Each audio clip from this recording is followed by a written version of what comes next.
మీ ఎలాంటి వ్యాపార ప్రకటనలకైనా వెంటనే మా ఛానల్ సంప్రదించండి. తక్కువేమి మనకు రాముడు ఒక్కడుండి వరకు, ఇంకేం కావాలి మనకు?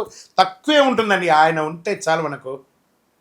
అలాంటి రాజా రామచంద్రస్వామి వారి యొక్క పుట్టినరోజు మార్చి 27వ తారీఖున శుక్రవారం నాడు అద్భుతమైనటువంటి శ్రీరామనవమి. ఎక్కడ చూసినా మామిడి తోరణాలు, పులిహోరలు, కళ్యాణోత్సవాలు, కళ్యాణ తలంబ్రాలు, గల్లి గల్లికి మనకు ఉభయ తెలుగు రాష్ట్రాల్లోనూ దేశ విదేశాలలో ఎక్కడ చూసినా రామ కళ్యాణం. రామ కళ్యాణం చూడడానికి అందరూ పోటీ పడతారు. ఎందుకంటే ఆ తలంబ్రాల అక్షింతలు తీసుకుంటే మన జీవితంలో కళ్యాణం జరుగుతుంది. కళ్యాణం అంటే ఏంటి? అనుగ్రహం.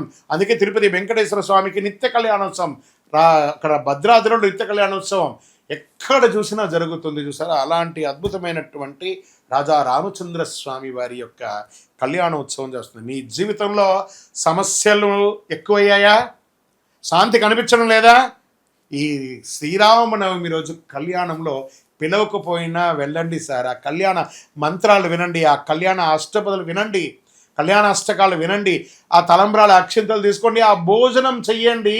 అద్భుతమైనటువంటి ఫలితాలు పొందుతారు. శ్రీరామ జయ రామ జయ జయ రామ అనే యొక్క మంత్రాన్ని, తారక మంత్రము ఒక్కసారి చెప్పినా చాలట. విష్ణు సహస్రనామం మొత్తం చెప్పకపోయినా శ్రీరామ రామ రామేతి రమే రామే మనోరమే సహస్రనామ తత్తుల్యం రామనామ వరాణని ఇలా 3 సార్లు చెప్తే సహస్రనామం చేసినంత ఫలితం అంట. అందులోనూ రాజా రామచంద్రస్వామి వారు పుట్టినరోజు ఆయన గుర్తిస్తే ఎంత ఆనందపడతారు కదా ఆయన. ఈ స్వామివారికి ఇక్కడ దేవుడి గురించి కూడా మనం అప్పుడప్పుడు తెలుసుకోవాలి. ఆ సమయం వచ్చినప్పుడు దేవుడు మన జీవితంలో చక్కటి ఫలితాన్ని ఇస్తుంటాడు. ఏ రకంగా చెప్తాచో, రావణుడు మన అహంకారం, సీతమ్మ మన యొక్క పవిత్రత, హనుమంతుడు మన భక్తి, మనస్సులో రాక్షసత్వాన్ని జయిస్తే మనమే రాముడు. అలాంటి రాముడికి ఎందుకు కష్టాలు వస్తాయి? మనకు కోపం, అహంకారం, అసూయ, ఇవే మన సమస్యలకు మూలం. రాముడు చెప్పిన పరిష్కారం ఏంటి? సహనంగా ఉండండి, సత్యంగా ఉండండి, ధర్మంగా ఉండండి, ఏకపత్ని వ్రతం ఉండండి. మిత్రుడితో ఎలా ఉండాలో చెప్పాడు, శత్రువుతో ఎలా ఉండాలో చెప్పాడు, భక్తుడితో ఎలా ఉండాలో చెప్పాడు. రామనామ జపం రోజు 108. అప్పట్లో అంతా కూడా రామకోటి రాసేవాళ్ళు అందరూ, ఇప్పుడు కూడా రాస్తున్నారు అనుకుంటున్నాను. ఎన్నో చోట్ల రామకోటి స్తూపాలన్నీ కూడా వేశారు. సుందరాకాండ, ఈరోజు మనం ఏమేం చేయొచ్చు?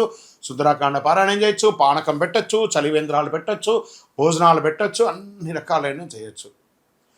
దేవుడు బయట లేడని మనలోనే ఉన్నాడు ఆ భగవంతుడు. మనం పరోపకారార్థే ఇదం శరీరం అని చెప్తే అందరూ అద్భుతమైనటువంటి ఫలితాలు పొందుతారు. రామాయణం యొక్క గూఢార్థం అన్నీ కూడా అఖిలాండ కోటి బ్రహ్మాండ నాయకుడు అటువంటి ఆ రాజా రామచంద్ర స్వామి వారి యొక్క పరిపూర్ణమైనటువంటి అనుగ్రహాన్ని అందరూ పొందాలని కోరుకుంటున్నాను.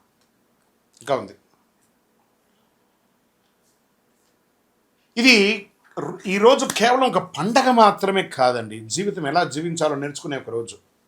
ఈ రోజున రాముడు అవతరించి ధర్మాన్ని కాపాడాడు, తండ్రి మాట కోసం రాజ్యాన్ని వదిలాడు, 14 సంవత్సరాల అరణ్యంలో గడిపాడు, కష్టాలను ధైర్యంగా ఎదుర్కొన్నాడు. ఇదే మనకు పాఠం. సత్యం మాట్లాడమని చెప్పాడు. చేద్దామా? అలాంటి ఆ రామచంద్ర స్వామి వారికి రామదాసు గారు తయారు చేసి ఇచ్చినటువంటి ఆ యొక్క మంగళసూత్రంతో కళ్యాణం ఒంటిమిట్టలో జరుగుతుంది, తిరుపతిలో జరుగుతుంది, భద్రాద్రిలో జరుగుతుంది. గల్లీలో జరిగే ఈ యొక్క రామచంద్ర స్వామి వారి యొక్క కళ్యాణోత్సవాన్ని అందరం పాల్గొని మనలో ఉన్నటువంటి బాధలన్నీ తొలగించుకొని రాజా రామచంద్ర స్వామి వారి యొక్క కళ్యాణోత్సవాన్ని జై శ్రీరామ్ అనే యొక్క నామంతో మారుమోగుతూ హనుమంతుని జెండా ఊపుకుంటూ ప్రతి ఒక్కరు కూడా రామదండుగా అందరం కూడా ముందుకెళ్ళి రామ కళ్యాణం చేస్తాం. జై శ్రీరామ్.